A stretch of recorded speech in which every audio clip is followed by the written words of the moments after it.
Saludos, saludos, amigas y amigos. Una vez más en este espacio en contexto global. Nuestro primer espacio de este nuevo año con un gran espacio de muchos temas, una agenda cargada de diferentes situaciones que el mundo hoy vive. Y tenemos, chicas, tenemos un invitado muy profundo, de lujo, una persona que yo admiro mucho por sus posiciones coherentes y que de una u otra forma hoy nos va a compartir sus experiencias, sus visiones. El doctor Pelegrín Castillo, que como todos sabemos ha sido ministro, ha sido diputado y que él y su familia siempre han tenido una posición clara sobre posiciones que hoy vamos a discutirla. Doctor Pelegrín, bienvenido. Muy contento de encontrarme en compañía de ustedes aquí. Muchas gracias por la invitación y un saludo al público. Qué bueno, que sigue contexto global. Así es. Doctor, ¿fue un secuestro? ¿Fue una extracción? ¿Qué fue lo que pasó con Trump, con Maduro? Bueno, yo creo que fue una operación para darle envidia a Putin. Caramba. Porque ahora mismo Putin tiene que estar diciendo, oye, yo decía yo a Zelensky ¿por qué yo no hice eso con Zelensky? No, miren, ¿qué es lo que ha pasado? El mundo está viviendo, y es bueno que nos hagamos cargo de ese desafío. El mundo está viviendo la primera guerra global híbrida, que es un concepto nuevo. Esta es una guerra que se desarrolla en múltiples planos simultáneamente. Esa guerra empezó a desarrollarse básicamente cuando China y Rusia, después de la crisis del 2008 y después de la política norteamericana de impulsar un cambio de régimen en Libia, un cambio de régimen en Siria y un cambio de régimen en Ucrania, terminó provocando esa reacción de esas dos superpotencias que decidieron vamos a retar a Estados Unidos como potencia mundial. Porque el imperialismo globalista se concibió sobre la base de 4 pilares. Cadena de suministro integradas globalmente. Y la mejor muestra de eso la tenemos con las tierras raras. Todos los países que tienen economías avanzadas de alta tecnología dependen de las tierras raras de China. Como insumo, sí. Pero China se posicionó como el monopolio en la producción y en la comercialización. Y eso fue lo que se acordó dentro del esquema de cadena de suministro integrada. Eso solamente estoy poniendo un ejemplo, pero un ejemplo muy sensible, porque este es un componente clave de muchos de los conflictos que hay ahora mismo. El segundo pilar de ese orden global era el multilateralismo. El multilateralismo, un mundo basado en reglas, que fue aquella expresión del presidente Bush en 1990, cuando movió la gran coalición para derrotar a Irak en Kuwait. Ese mundo basado en reglas terminó siendo cuestionado en muchas partes del mundo porque se veía que esas reglas no se aplicaban siempre. Y además que los organismos internacionales tampoco ayudaban a resolver los problemas, sino que por el contrario lo usaban. Generaban una dinámica de aprovechar los conflictos para que las burocracias internacionales ganaran. Subsistieran, operaran. Sí, el multilateralismo provocó una inflación burocrática, tanto en la ONU y todas sus dependencias. Muchas ONG, muchas... Como esa cultura de que el nuevo orden lo iban a modelar unos relatos que se iban a difundir a través de una serie de vías de poderes blandos y particularmente de las ONGs como instrumento de dominio. También se vio ahora con el desmonte abrupto, duro que ha hecho la administración Trump del entramado de ONGs que estaban siendo financiadas por Estados Unidos, pero que todavía siguen buscando apoyo de Soros, de Klaus Schwab, de una serie de figuras del mundo. Entonces, ese otro elemento importante, el multilateralismo empezó a entrar en crisis. Y los dominicanos no tenemos que irnos muy lejos para saber que eso es así, porque solamente hay que mirar lo que ha pasado en Haití. Sí. Haití es Estado fundador de Naciones Unidas y en los últimos 30 y pico de años ha tenido crisis tras crisis y siempre se envía una misión de Naciones Unidas y lejos de arreglarse el conflicto se empeora. Enriquece mucha gente. Y mucha gente saca beneficio de eso. El tercer elemento es el multiculturalismo. El multiculturalismo partió de la ilusión de que el mundo era un mundo sin frontera, donde los estados-naciones iban a desaparecer, se iban a ir diluyendo y iba a surgir algo nuevo con una ciudadanía global. Entonces, ¿qué pasó? Se debilitaron los estados y se han provocado escenarios de gran conflicto, especialmente eso se nota mucho en Europa. En Europa particularmente. Porque en Europa, con las crisis del Magreb, del Sahel y las crisis Medio Oriente, hay flujos migratorios brutales que además van con un ánimo de conquista. Porque todas las naciones europeas fueron naciones coloniales, potencias coloniales que dominaron África, dominaron Medio Oriente, Asia. Y América también. América. Pero ellos van a la reconquista y ahí hay una dimensión más complicada y es que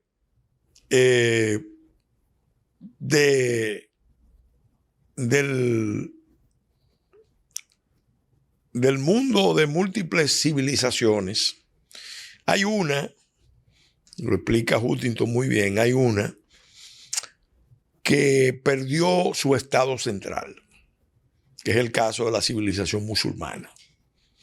La civilización eslava, ruso-eslava, tiene un estado fuerte central, un imperio. Occidente, por igual, tiene varios estados fuertes, pero sobre todo tiene la superpotencia de Estados Unidos. La civilización japonesa tiene un estado japonés.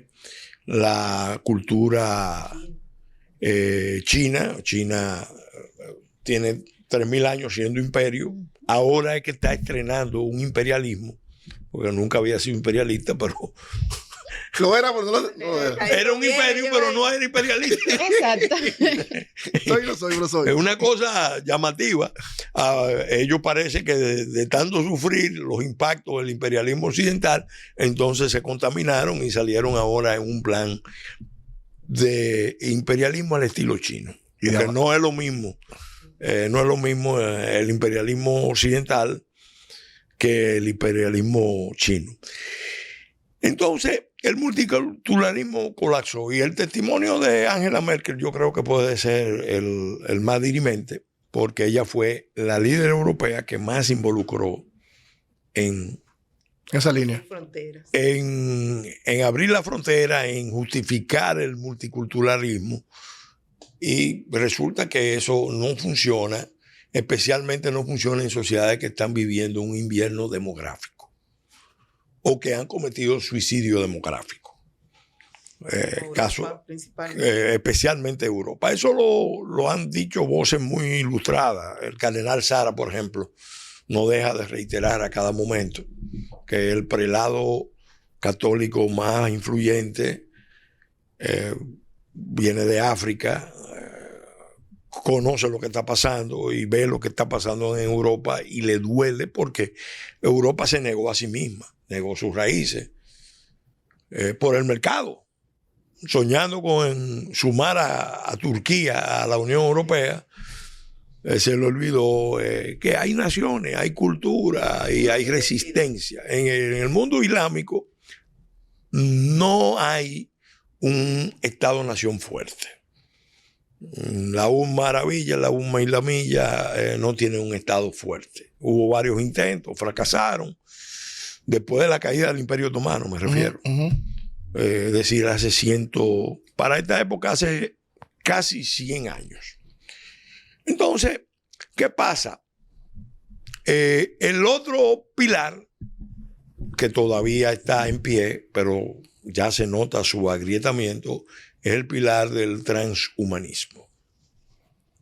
El transhumanismo es una especie de ideología que incorpora elementos del comunismo, elementos del fascismo, y ahora quiere aprovechar para recrear la condición humana a partir de las tecnologías de la cuarta revolución industrial. Crear una nueva condición humana a voluntad, por diseño. Eso está generando tensiones y conflictos, especialmente en naciones como Estados Unidos. Y en China no tanto, porque como la base de gobierno del Partido Comunista es la doctrina comunista y hay una visión materialista, la idea de que se puede recrear la condición humana con inteligencia artificial, clonación, selección genética, una serie de técnicas de diseño, cambio de género. Todo eso estaba ahí a la orden del día. Y además todo eso empalma con la visión de las élites herodianas. Yo le digo herodianas porque ellos quieren reducir la población del mundo. Como Herodes que quiso eliminar los niños. Digo, todos los años hay 60 millones de abortos en el mundo. 60 millones de abortos. Eso es una de las cosas más terribles y eso es una siembra de violencia a nivel planetario. Entonces, ¿qué pasa? El orden mundial ese empezó a derrumbarse. Y al derrumbarse, la contradicción dominante pasó a ser el nacionalismo de gran potencia en Estados Unidos.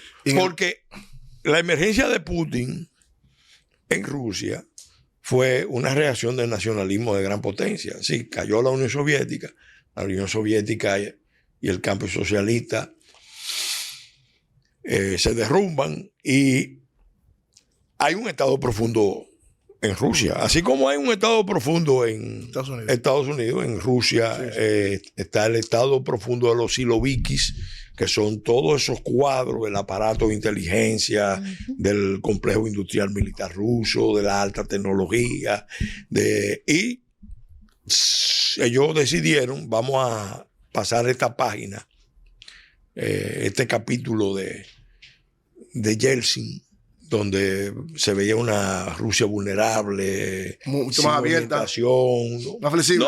Y sobre todo abriendo las riquezas de Rusia a la captura por las compañías internacionales, en alianza con los oligarcas rusos. Putin lo que viene es básicamente a reivindicar, a revertir esta tendencia y a levantar un nacionalismo ruso, panruso, con una mirada puesta en Euroasia y una mirada puesta en Europa, y buscando su zona de influencia natural. Entonces, ¿qué pasa? Hay que entender que el conflicto de Ucrania, que empezó con la toma de Crimea y de parte del Donbass, más el conflicto en el mar meridional, en el 14, tenían, vamos a decir, una conexión con algo que había pasado previamente. ¿Cuál fue? Bueno, vino nada más y nada menos que la crisis de la hipoteca subprime. Y entonces, en esa crisis, fue Asia que rescató a Estados Unidos. Los chinos, los asiáticos, los árabes, entendieron, nosotros,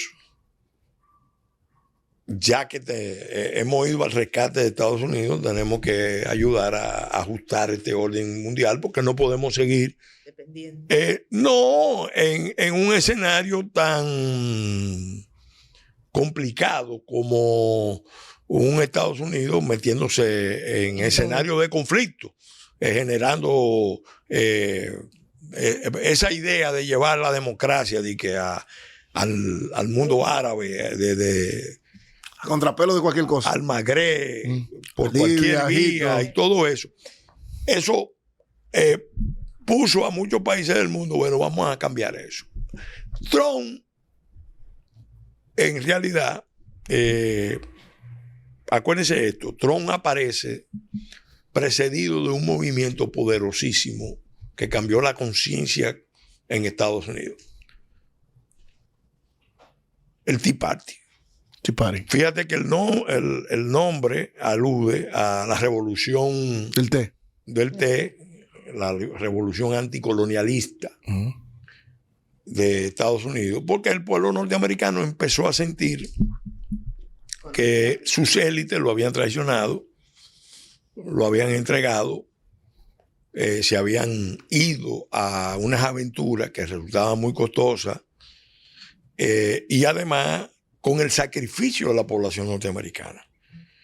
Entonces viene esa revuelta interna que continúa con la emergencia de Trump, la versión MAGA, y después que son desplazados del poder en el 2020, yo creo que empleando técnicas de golpe de Estado sofisticado, y tengo razones para decirlo, después de eso, la nueva versión ahora 2024 esta que viene más reforzada porque gana el voto electoral, gana el voto nacional, universal, el voto electoral y de Estado, y Sí. entonces llega empoderado con una política totalmente, ya él había esbozado en el primer mandato, pero ahora llega reforzado con un super team. y de inmediato Un super team, porque ese equipo que Rubio él tiene ahí y Genca, Sí, son está rodeado gente de pelea, halcones. que ya, mira, realmente es el nacionalismo. Estados Unidos está luchando. ¿Qué dijo Estados Unidos, Trump, en el primer periodo? Nosotros no vamos a replegar el orden mundial. Nosotros no queremos estar en los escenarios globales echando batallas que nadie nos agradece, que nadie entiende, gastando recursos para favorecer al complejo industrial. El medio ambiente, por eso no firman en Francia el acuerdo. Todo ese discurso del clima. Entonces, ¿qué hace? Nos vamos a reconcentrar en nuestra área. Hay un libro que yo les recomiendo a ustedes que son muy estudiosos. Se llama El fin del mundo es solo el comienzo.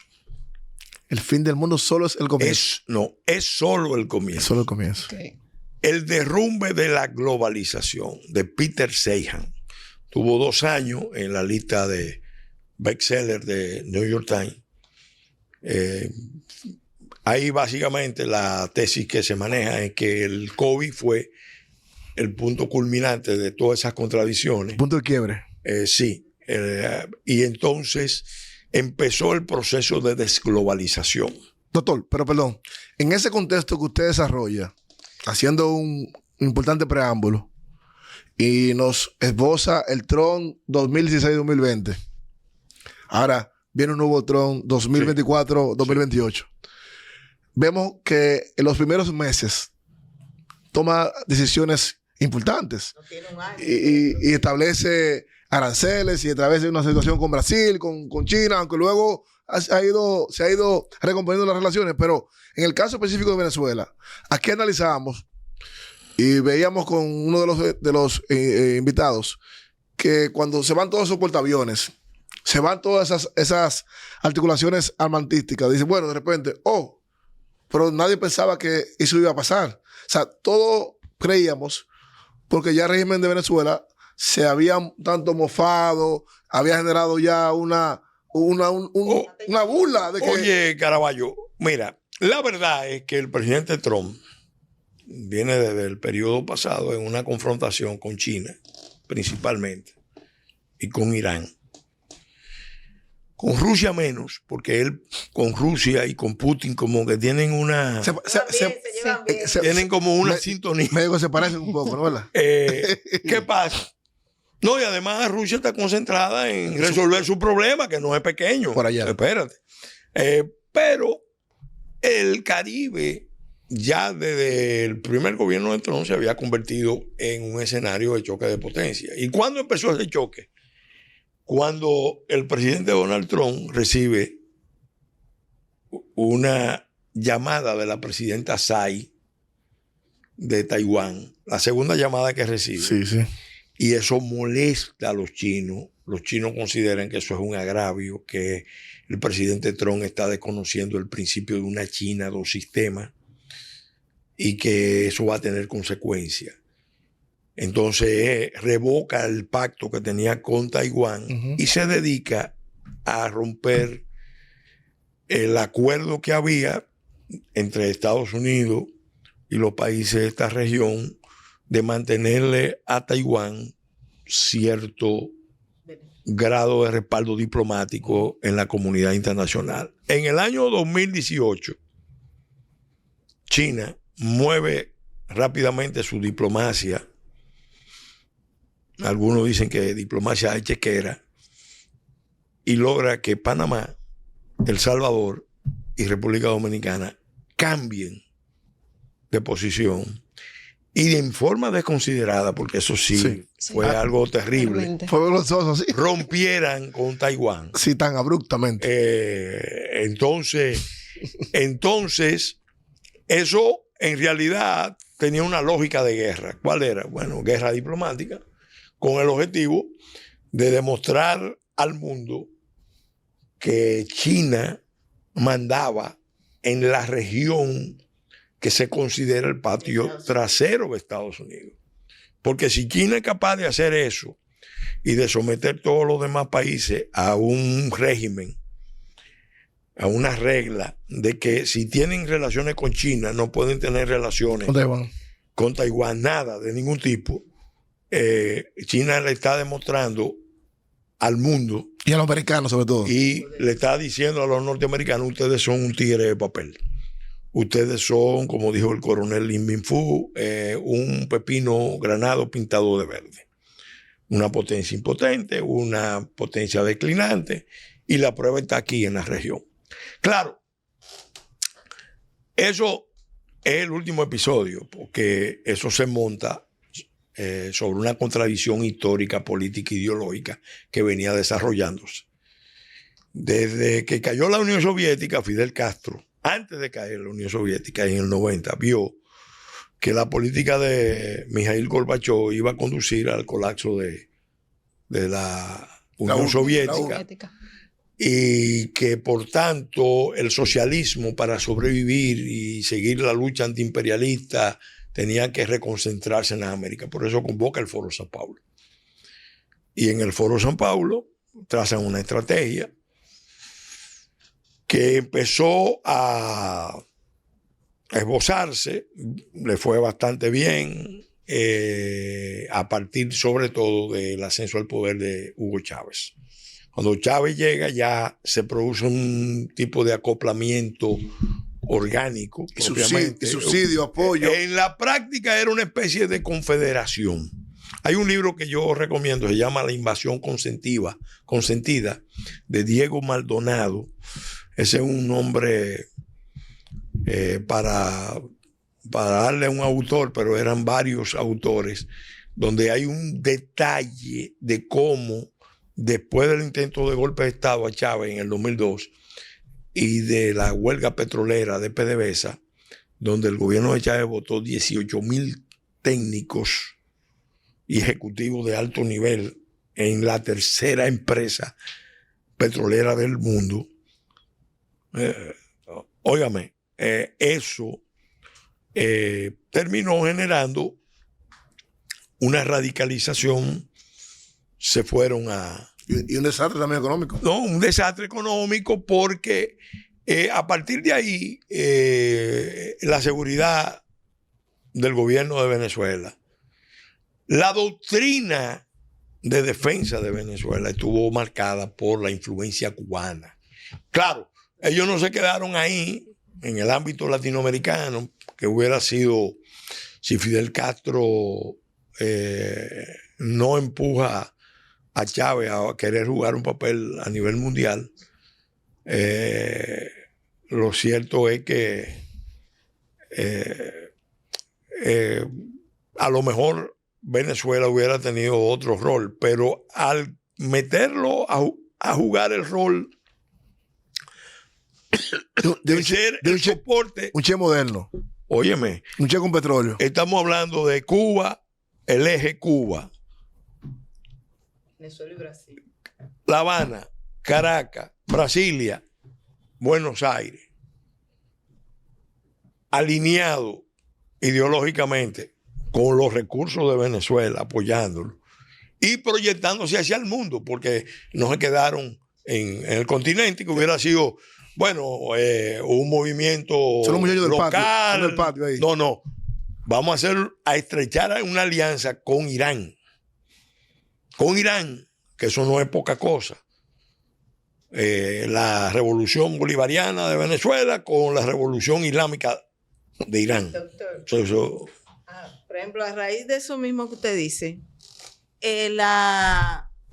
todo se ha concentrado en que Trump sacó a Maduro y que si era legal, que si no es legal, que si fue un secuestro. ¿Sabes? Pero hay varias cosas que han pasado desde la salida de Maduro hasta ahora que particularmente siento como que no le están dando la importancia o la relevancia que tiene. Lo primero fue que en el proceso el gobierno de Cuba confirmó que murieron en el combate. Exacto, del ejército cubano. Cuando Venezuela, tanto Chávez en su momento como Maduro más adelante, negaron tajantemente que dependían de la seguridad. Que ellos tuvieran, el gobierno cubano estuviera involucrado en Venezuela. Lo segundo fue que creo que entre ayer y antes de ayer liberaron presos políticos que Venezuela había asegurado que no existían. Dentro de esos presos políticos están ciudadanos de países que son aliados de Venezuela, como España y sobre todo España, creo que el que tiene más.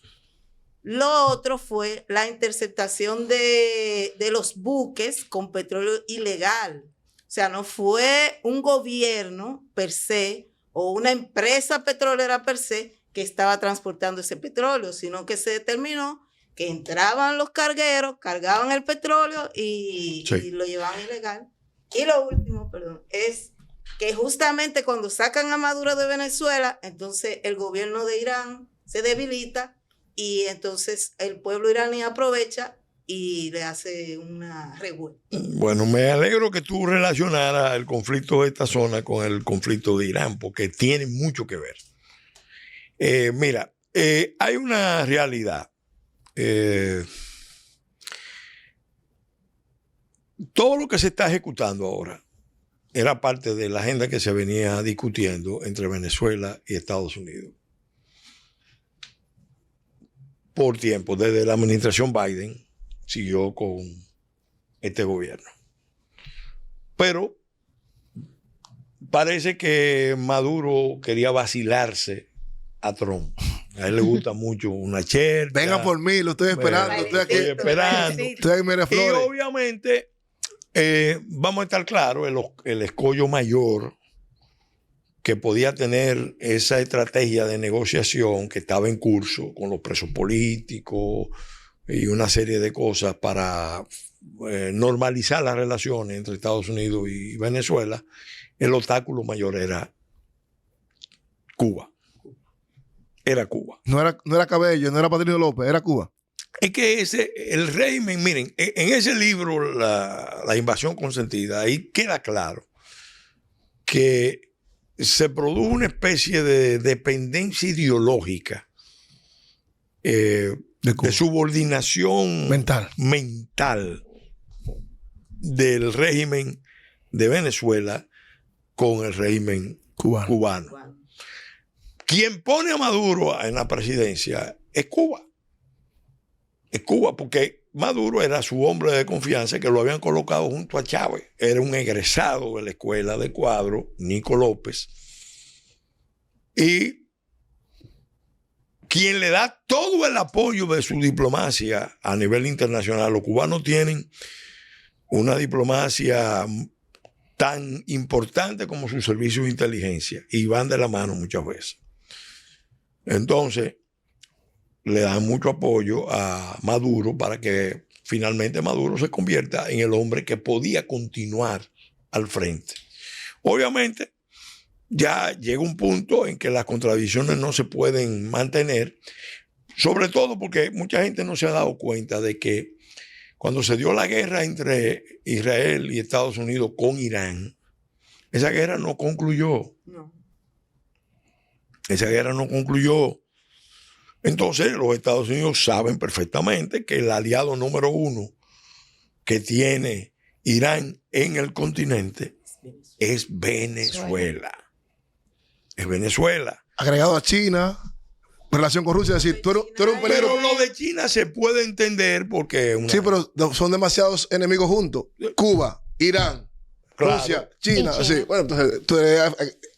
no, más... Es insostenible. Y entonces hay algo que no hemos mencionado que se... Pero no lo menciono ahora. Vamos a hacer un corte y cuando vengamos al corte entonces lo mencionamos. ¿De acuerdo? Está bien.